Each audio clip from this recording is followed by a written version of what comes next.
was Nelson Mandela? After his death in 2013, it is very important for Africa to continue teaching the history of Africans' legends who had truly fought for Africa continent. Nelson Mandela, a true legend. We have to teach this to our little ones because the history of Africa needs to be taught only by Africans, because if we don't do that, then we'll make the history of Africa disappear just in a second, because no one else can assume this responsibility to teach Africans of what had happened before their time. Generation to come will ask us questions. Who was Nelson Mandela? Therefore, in this video, we had prepared for you this short documentary of who was Nelson Mandela. Let us watch.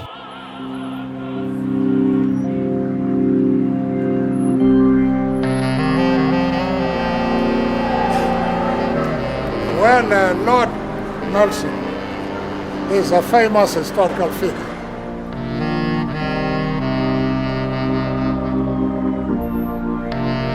The name Nelson is too famous for you just to throw it away. And I have never thought of changing it.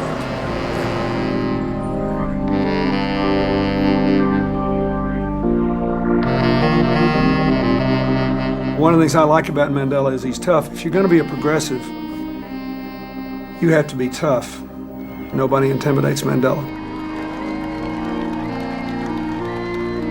It doesn't matter who you are, he treats everybody the same. He makes you feel like you're the only one in that room. He's good, and people's hearts leap because they're saying, this is how we can be. I remember shaking hands with him and looking at his face. And his face was beautiful, and then when he looked closer, there were 1,000 very tiny wrinkles, and I just thought, they have stolen such a precious amount of time from you.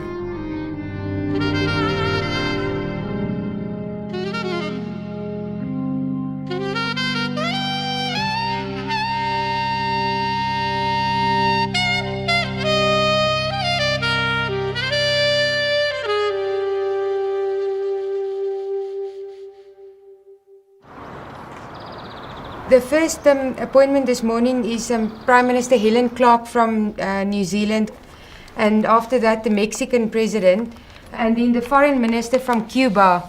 Apparently he's got a message for you from President Castro, and he would just like to deliver that. So we gave him 15 minutes, and then... One of the first things you notice about Nelson Mandela is that he is unbelievably busy.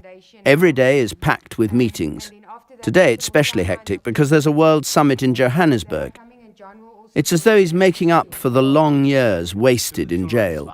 I see. We're competing with the children, sorry. Gulu, then you go home for lunch, and then you go to the hotel in Sandton where you'll meet with Megawati Sukarnoputri. Yeah. I think the Prime Minister is about to arrive, Gulu, so it's as if he doesn't realize how big he has become, and I think that is amazing about him. He doesn't realize, the enormity or the excitement really that he creates.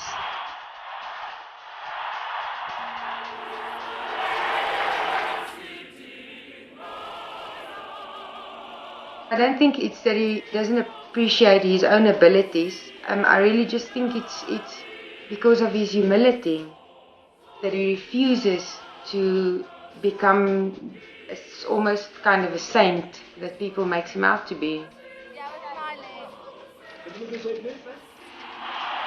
But it wasn't always like this. As a young man, Mandela lived through a bleak time in South Africa's history.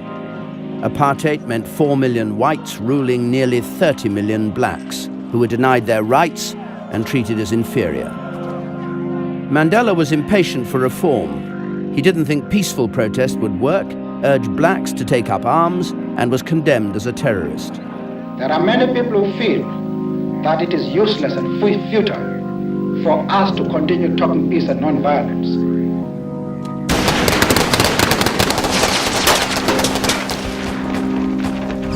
With a group of young activists who were set on forcing change, he left home and went to train with other revolutionaries outside South Africa.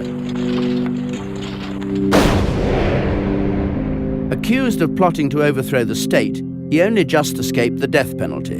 Instead, he was sentenced to jail for life, trapped behind bars for 27 years.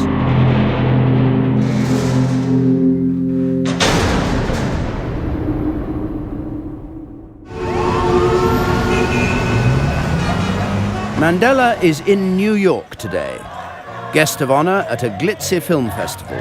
These days he mingles with the rich and famous, often charming them into supporting his good causes at home.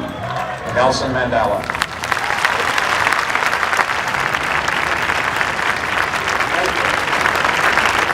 And I'm very sorry my wife and grandchildren are not here today, because they always tell me that I am a has-been. And now that I've been invited for this august occasion, I feel they should know that there are some people who think that I can still perform some function. I admire him personally because of what kind of person he turned out to be after what they did to him for 27 years. I don't always agree with me. He says things that I don't agree with. He has some analyses of some of the things that were done in my presidency that I think are completely wrong. But I think if any man on earth has earned the right to speak his mind, Mandela has. While in town, the two former presidents team up to promote their campaign against AIDS in South Africa. It's a cause Mandela has championed ever since he retired. Oh, very good. How are you? How are you? Very good. I didn't know that you are with in the Bill delegation. No, Sandy Thurman. How are you? It's very good to see you. That's the only way I can get him to see you is bring pretty girls in. I had to do that. I don't mind, visit from young ladies without their partners, You'll just have to witness us signing this agreement. We're going to work together and run the U.S. portion of UNAIDS Global AIDS Campaign. You and Peter are telling me to go get the money from Americans to fight the AIDS. That's what the deal is. As near as I can tell, isn't it? Yes. This is one of those deals where you call me and say, my president. I have to tell you that any conversation we ever started together where he starts by saying, my president, the rest of the conversation is he's going to ask me to do something that I will wind up doing, whether I want to do it or not. Oh, that's very kind. I gathered all of them as my mothers and their children as my own siblings. In fact, I can go so far as to say, in my younger days, I didn't think it was a mistake to have a number of women, and because I was copying from my father. When Mandela was only 9, his father died. He was taken to live with his uncle, the ruler of the Tembu tribe, who became his guardian. Mandela first learnt about leadership, sitting under a tree listening as the elders reminisced. The way they told me about the old stories of bravery amongst our people, I wished I had lived during those days. And they really inspired me.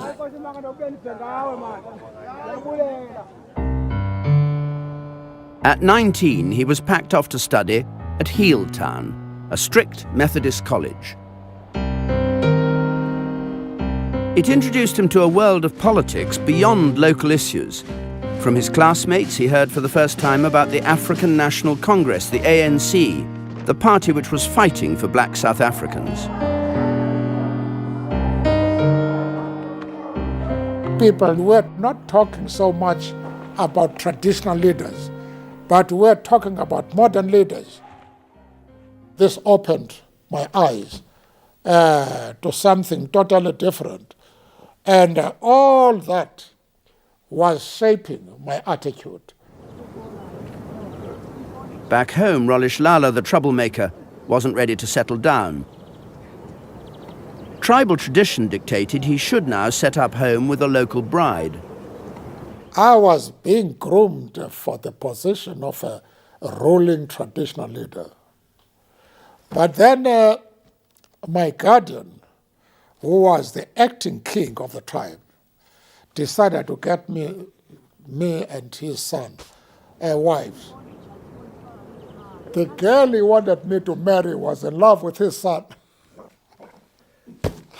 In any case, she was not my choice.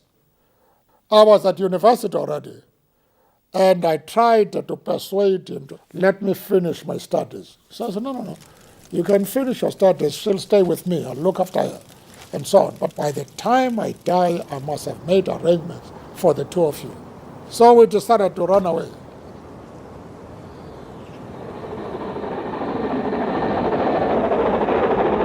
That decision took Mandela for the first time to the great city of Johannesburg, an experience that changed him and the history of South Africa forever.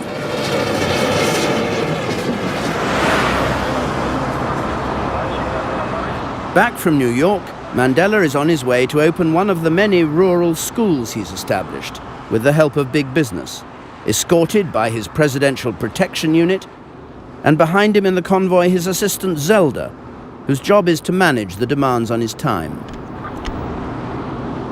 There's a lot of stamina, I think more than people of 20, 30 years old. He amazes us with his strength, really. He'll get off a plane from the United States and he'll fly to a province to attend to an event there. Mandela has the use of Air Force Learjets and helicopters. Without them, he couldn't keep to his schedule or reach remote areas. He's 84 now. His knees are weak as the result of an old injury in prison, and at times he wears a neck brace for comfort. Along with his bodyguards, a doctor travels with him everywhere. It's very quick, it's just up and down. So you will start making coffee now. Okay. I have retired, but if there is anything that would kill me, is to wake up in the morning not knowing what to do. The only thing that keeps me going is the fact that I have a program. That is one thing that keeps me alive, and to stop thinking about all my problems. The routine he's following, I think, comes from the disciplined way in which he lived for 27 years. He gets up every morning, he does his exercises, he showers, he has breakfast, and the specific things that he eats to make sure that he's got a balanced diet. He won't grab a sandwich like we would do. You cannot, after 27 years, change your routine. He was married, he had children, but because of his obligations, he never had time to have a normal family life.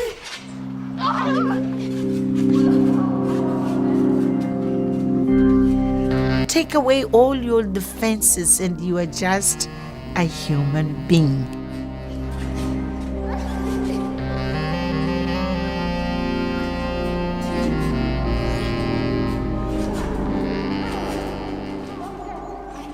Many people describe it as a romantic love story, the perfect ending to the story. Is that the right way to see it? No, I don't know about that, and you can ask her that.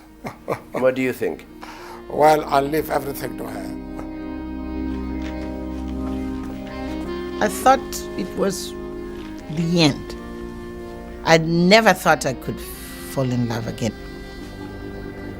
It would take somebody like Madiba to make me, to wake up and to live again and to believe that love is possible. And finally, to fall in love. That's it.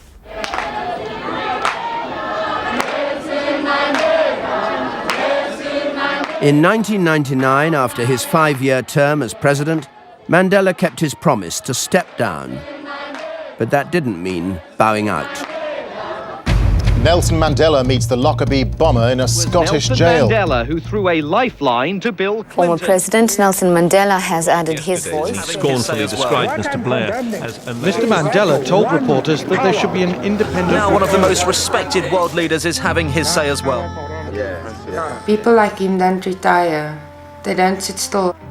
He contributes to society because that is what he lives for. It is a psychological persecution. Nelson Mandela has become the most significant public figure worldwide to challenge you. I think he enjoys the stage of the world.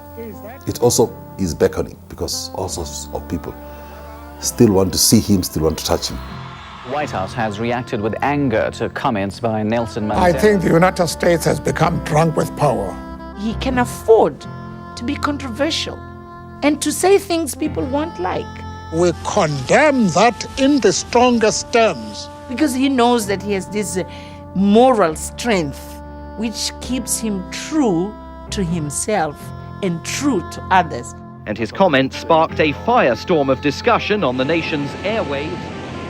I'm now in my 85th year, and I must be satisfied with my life as it is. Do you have regrets? No. Mandela often jokes about the day when he'll retire from his retirement, but it's still a long way off. There's no peace for a living legend. You must not disturb my hair. I took an hour comment. Santana? Yes, good, I'm coming. You'll get me these people too. You know, got asthma. Yeah. And then I would like to speak to the Pope. And then to President Putin. And then Sukarno Putri. Okay. Tata, the minister has arrived. Oh, okay. They finish? Yeah. Okay. How are you? No, I'm fine, thank you. We need your assistance, please, to set up a call between Mr. Mandela and President Putin regarding Iraq. Yes. I've got friends. I'm friendly to Tony Blair, to Jacques Chirac, to Gerhard Schroeder. I'm friendly, I speak to them. And I speak also to other leaders. But now that I've lost power, they don't regard me as a threat, and they easily respond to requests that I made. But do they listen to advice you give and opinions you hold? Oh, no. Some of them do. You speak your views. You let them know. Santana? Yes, good, I'm coming. Is she there? Yes, I'm coming. Every minute of Mandela's day has to be properly used. Nothing irritates him more than time wasters. That chap who spoke for the king, I almost kicked his backside. I know, me too. You know? Yeah. Firstly, he's not an impressive chap, but the type of things that he wasted time on, I was annoyed with that fellow. No, I know, and the more you tell them to stop, the more they go on. Yes, quite. No, I know. No, we must tell them that we are in a hurry. Yeah. If people take more than the time given to them, we'll just stop them, yeah. He wouldn't be human if he didn't get irritable. Yes, he does. Especially if people take advantage. Santana? Man, have you got the newspapers here? I didn't see them at all. Yes, geloof. Koerante.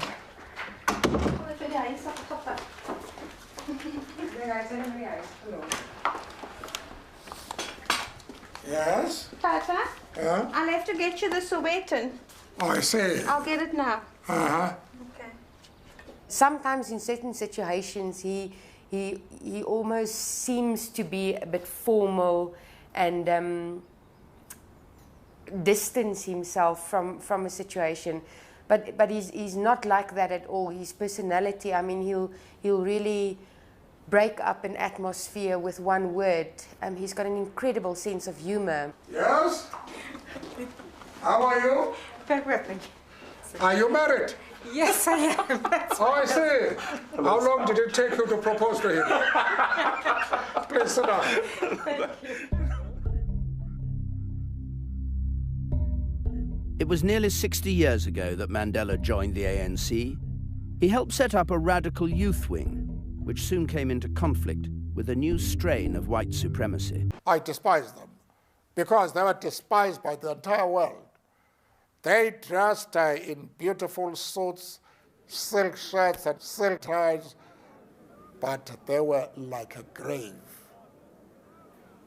Beautiful outside and full of evil inside. And that's why I despise them. That's why I fought them. Yeah.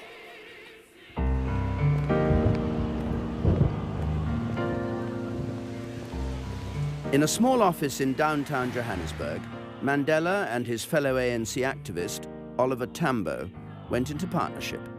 The first black law firm in South Africa. George Bezos watched Mandela in action. What I liked about him was his self-confidence, the assurance with which he appeared for his clients in court at a time when white witnesses, and particularly white women, considered it somewhat insulting to answer the searching questions of a black man. He would stand up and unapologetically continue with the cross-examination, oblivious of the discomfort that he caused by his presence. Much of Mandela's legal work was defending blacks against past law offences. But it wasn't enough for him to fight injustice in the courts. He took his protest to the streets. In Johannesburg, premier city of South Africa, thousands of coloured people went to attend a protest meeting called by the African National Congress. Mandela was a leader of the defiance campaign.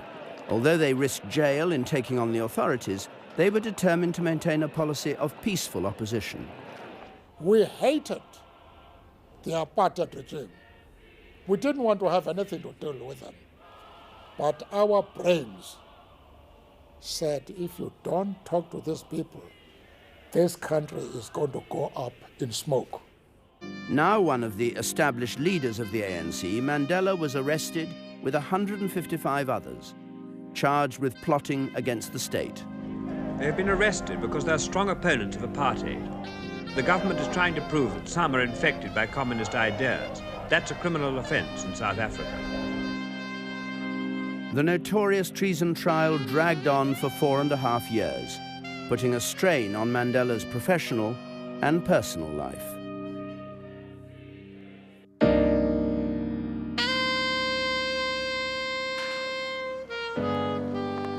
The office is shut, but Mandela's day isn't over.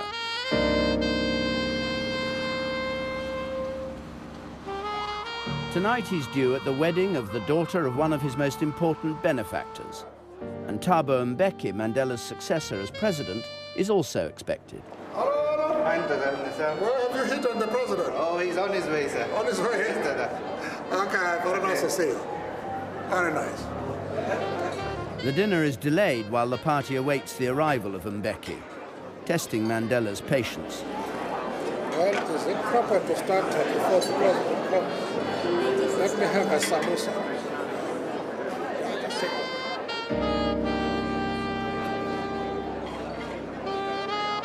Three-quarters of an hour late, the president turns up and dinner can start.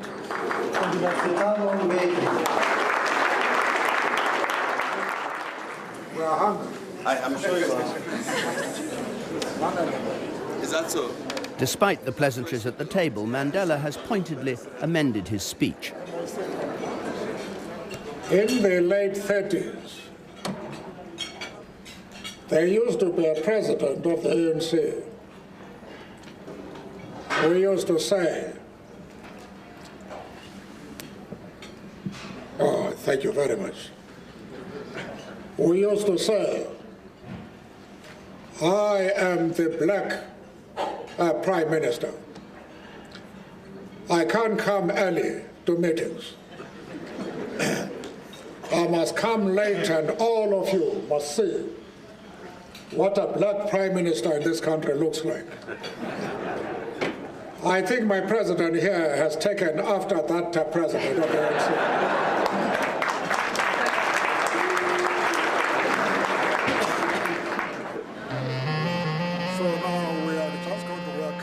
As Mandela leaves the dinner, a reminder of the emotion his very presence can arouse.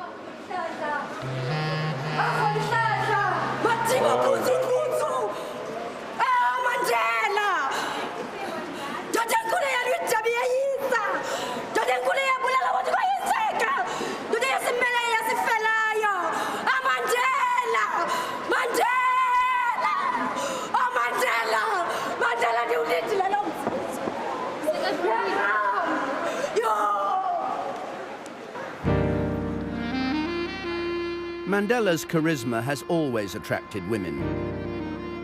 Outside the courtroom during the treason trial, a new face could be seen among the crowd. Mandela had met and fallen in love with Winnie Madikizela, a social worker. His marriage to Evelyn had ended in divorce, and he married Winnie in 1958, and she supported him throughout the trial until its collapse 3 years later. When he met Winnie, it was the end of the other girlfriends, in a sense. He adored her. He loved her tremendously. Winnie was the main attraction in his life. But life with Winnie was never going to be easy. He telephoned me and jokingly told me that he had married trouble. His wife was up on a charge of assaulting a policeman. I defended her successfully.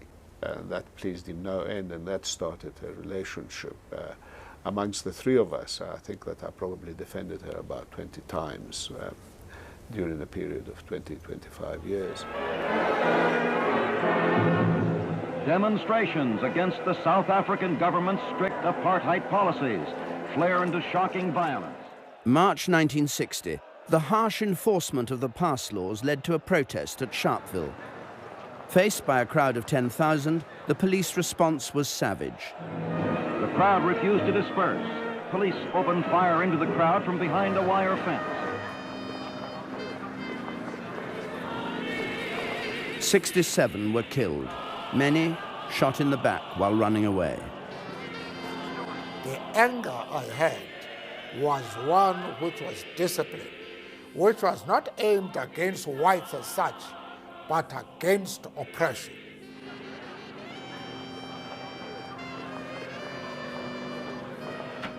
Along with fellow ANC leaders, Mandela made a public display of burning his pass and urged others to follow his example. The government declared a state of emergency. Membership of the ANC became a criminal offence. To continue his campaign, Mandela was forced to go underground.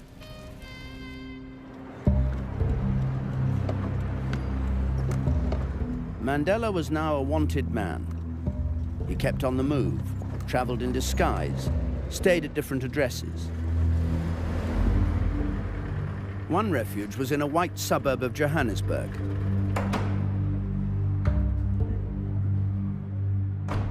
A flat belonging to a left-wing journalist sympathetic to the cause. About 5 o'clock that morning, I woke up with a creaking sort of in the dark. And I see that he's putting on long johns. He had told me that every morning at about 4:30, he goes running around Soweto. So I said to him, look here, you're not going to run around here. You know, I mean, a black man running around a white area at those early hours of the morning, they'd just grab him straight away. So he said, no, I'm running. So I said, well, I'm not opening that door. You know, the front door. I had the key.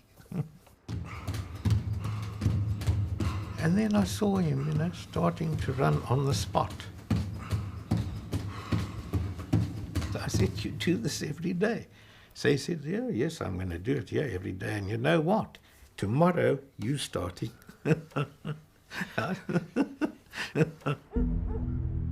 In hiding, Mandela was questioning whether the policy of non-violence could still be effective. His thoughts were turning to other methods. He wanted to know a lot about war and what you do and a little bit of tactics and so on.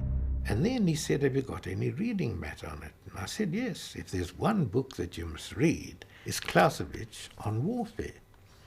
And I took it out of the shelf, gave it to him. He straight away sat down, at this table, and he was studying that hour after hour, underlining, writing notes. I think that if the Cape Town Orchestra came and played there, it wouldn't have diverted him.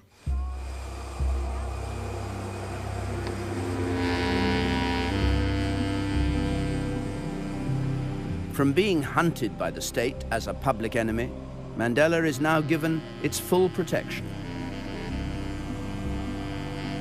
Tonight, the flight from Johannesburg is carrying its precious cargo to London.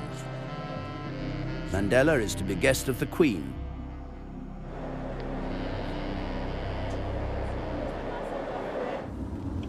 At Heathrow, Zelda calls for help. Security arrangements for Madiba, as Mandela's known in South Africa, aren't up to scratch. I've got a bit of a problem. We are in London on invitation of the Queen, and we've just arrived here now, and they've just told us that Madiba doesn't have any protection of any kind from the Metropolitan Police or Scotland Yard or whoever. So, I mean, it's totally unacceptable that he's not getting any protection here. Okay, please, man, Cecilia. It's okay, thank you. Okay, bye. The doctor is here, and Madiba is there in the car, and we've lost him now. And if anything happens to him now, I mean...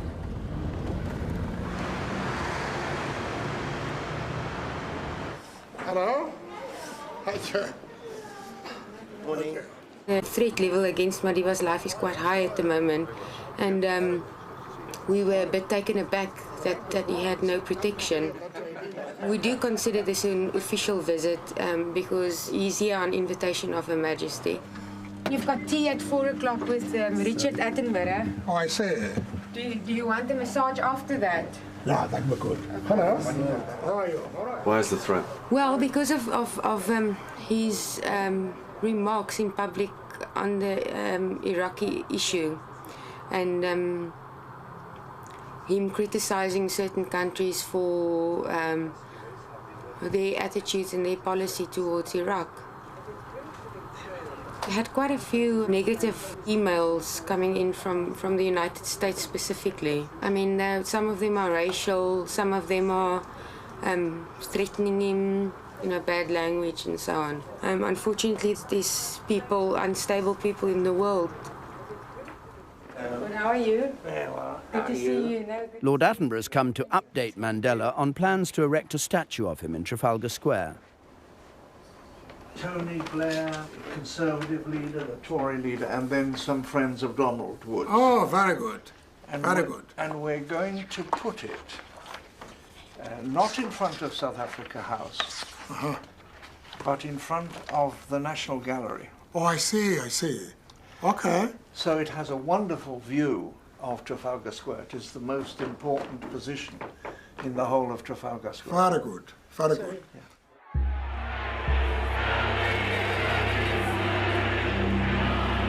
As unrest in South Africa grew in the early 1960s, Mandela argued for new tactics. There are many people who feel that it is useless and futile for us to continue talking peace and non-violence against a government whose reply is only savage attacks on an unarmed and defenseless people. Did you have any doubts about crossing the Rubicon of violence? No, I was determined that the time had come. Mandela was proposing to take on a state with the best armed forces in Africa. At first there was opposition in the ANC, but Mandela won the doubters over. With a small group of supporters, some of whom were white communists, he began experimenting with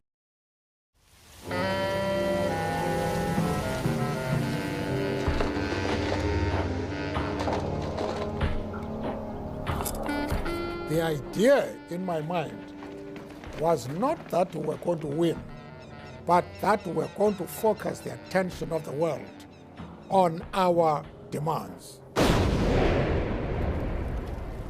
Some of this material, we bought it in the chemist.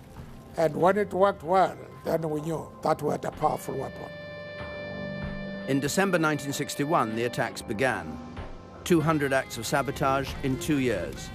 Targets were power supplies, pass offices, and other government buildings. The aim was to avoid loss of life, but Mandela later wrote that if sabotage failed, he'd adopt other methods. You said you were starting with sabotage, but you said that if that didn't work, you'd consider guerrilla warfare. How far is it right to go? We never embarked on. But you said you would if sabotage didn't work, didn't you? You wrote it you would. Means any individual, organization, or state that targets innocent individuals. That's what it is. We never did.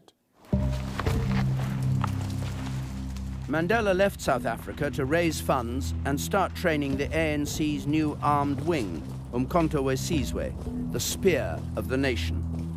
They recruited a small number of committed fighters who were prepared to confront the government. We made it clear that your object is military targets.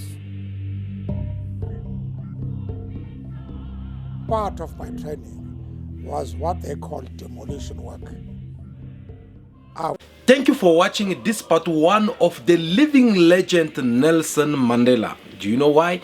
Because the history of Africa need to be taught by Africans only, for the obvious reasons which I'll discuss with you in this video just in a couple of minutes. Guys, you don't know how important it is for an African child to know exactly of what had happened back then. People have committed serious crime in Africa continent, and it is for that reasons that these are the same people who don't want the truth to be known. They don't want you to know the truth about what they have done in Africa continent. They don't want to talk about things which they had committed as a crime in Africa continent. That is the reason why you see them trying to avoid by all means for this kind of debate, this kind of documentary, this kind of analysis to not take place. You don't have any idea also what kind of challenge do we face in order for us to provide you with this kind of documentary. You don't have any idea what kind of risk we take whenever we come up with this kind of analysis, so that we can talk about Africa, so that we can discuss of what had happened in Africa, so that we can have a clear idea on how we can get to develop Africa. The West, they are good at one thing. That one thing is to hide the truth of what they had committed as crime in Africa.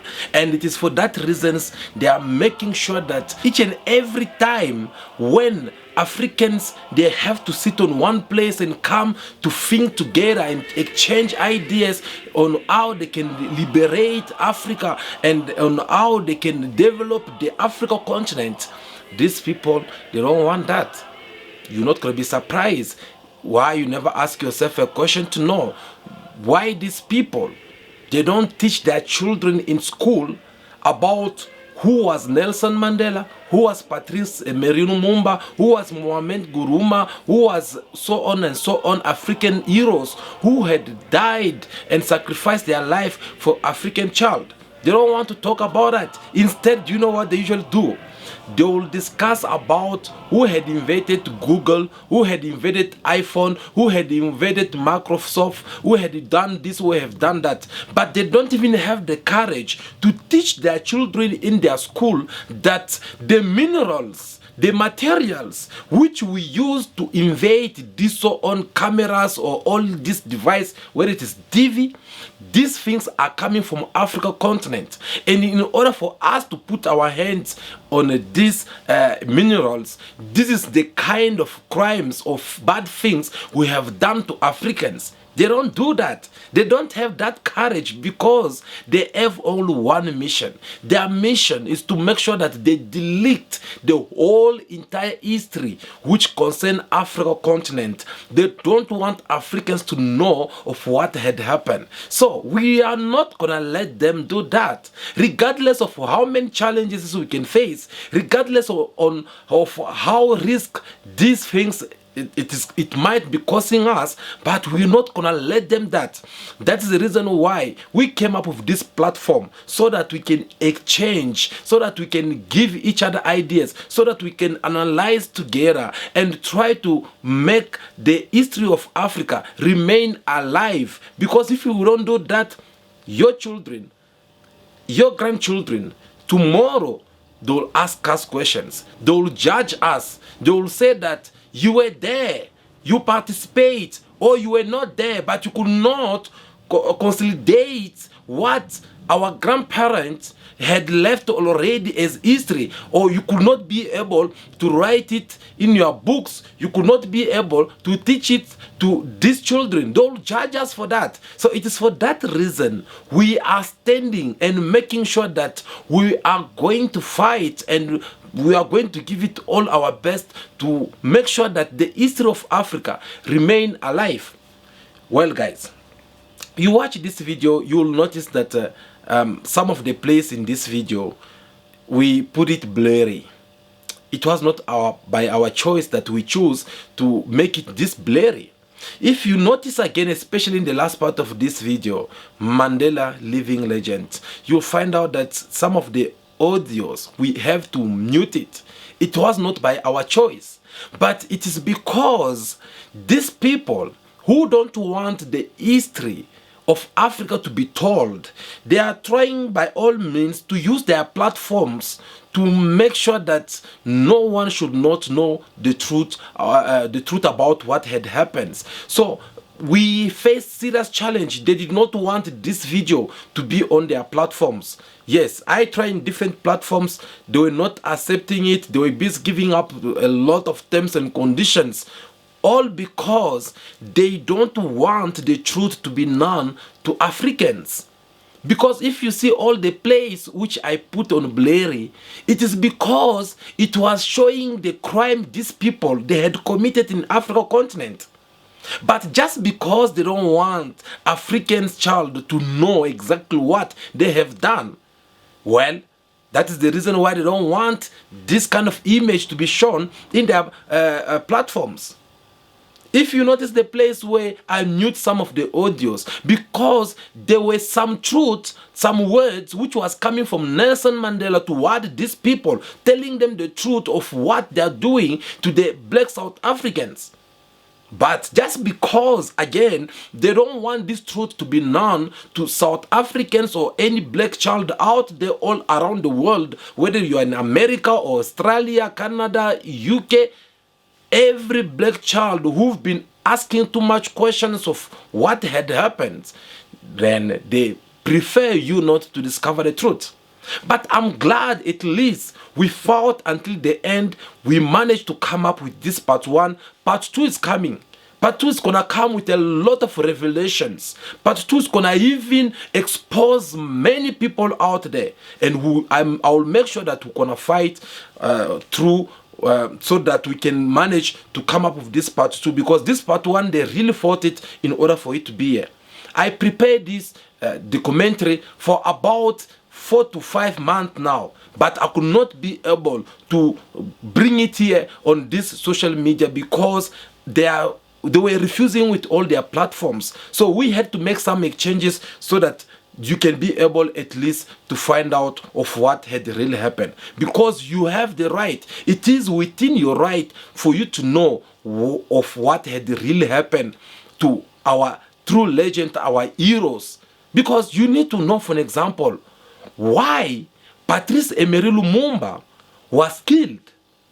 Who killed Lumumba? For what reason they had to assassinate him in such a way? Those are the questions you, as an African child, you need to study at school. You need to know. Because they killed him and they did not even want him or his body to be buried. But they make sure that they had to put his body in acid and resolve his body over there. The history have to be told, because after they had eliminated Patrice Lumumba, the last person who had the easy access to his body before they perish it into an acid container, one person removed Patrice Lumumba's tooth. He hid it. After he went back to Belgium, after so many years, he ended up confessing to his Belgian government, telling them that no, well, Patrice Lumumba is gone, but the only things which remain of him is only this tooth.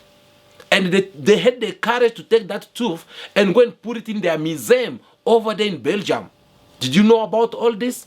I doubt most of you did not even know what this really means and who did this. But it is only recently, about 3 to 5 years ago, that the government of Congo had to go and claim that one tooth which belongs to Patrice Lumumba, and it was only that one tooth that the Belgium, they had to negotiate with the Republic of Congo, and they give it to the Congolese government, and then they had to organize a proper burial, or should I say a proper memorial service for Patrice Lumumba after 60 years. After 6 years. So you see the kind of things that these people, they have done or commit in Africa. They've been hiding all these secrets. So it is up to us as Africans to make sure that we go through to the bottom of this and dig down. That is the reason why here at Cool Buzz TV, if you notice very well, if you've been watching us, you'll see for yourself that we don't just come and sit here and start talking nonsense. We take our time to make research. We take our time to dig down in the bottom of everything, where everything they don't want to talk about Africa. We bring out all these things and make sure that we bring the proper analysis that bring a lot of revelations on the things that you deserve to know as an African child. So you are not making a mistake to be part of this big family of Cool Buzz TV, because we have accepted to take that risk. We have accepted to make that big research, so that each and every details we are bringing you through our analysis should make sense, should at least bring a 1+ to what you deserve to know as an African child. You need to know what had happened to Muammar Gaddafi. Why they had to eliminate Muammar Gaddafi. Why they have to assassinate him in such way. You deserve to know all these things, because the history of Africans will only be told, or it will only be taught only by Africans. If we don't talk about this, well, then tomorrow we will wake up, we'll find out that nothing had happened before, because us as people who were in our rightful to discuss about all these matters, we never take it serious. So that is the reason why we are making sure that we discuss with you about this kind of topic. We go through the we make different research in different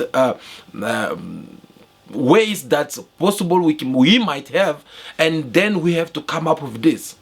So I apologize again for not bringing the whole video here, as I told you guys that it is a video which we prepare it in 2 parts. So this is part 1.